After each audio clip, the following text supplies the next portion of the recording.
Hey guys, in this video I will show you how to fix VAN 135 error in Valorant. Alright, let's begin. First, open Task Manager. Under the Processes tab, make sure no tasks related to Riot Client, Valorant, or League of Legends are running. End those tasks if they are. Next, go to the Startup Apps tab and ensure that VGC is enabled. Then, open the Services tab. Press any task and hit the V key until you locate VGC.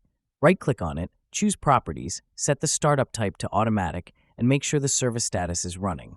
Click OK and close the window. Now open System Configuration. Go to the Services tab, check Hide All Microsoft Services, and ensure that VGC is enabled.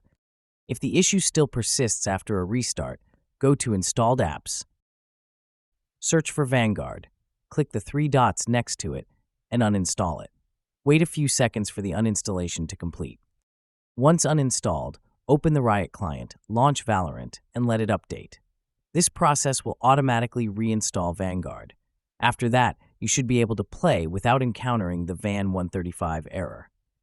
So, that's basically how you can fix VAN 135 error in Valorant. And that's it for this video. If you find this helpful, consider subscribing and giving this a big thumbs up. Thanks.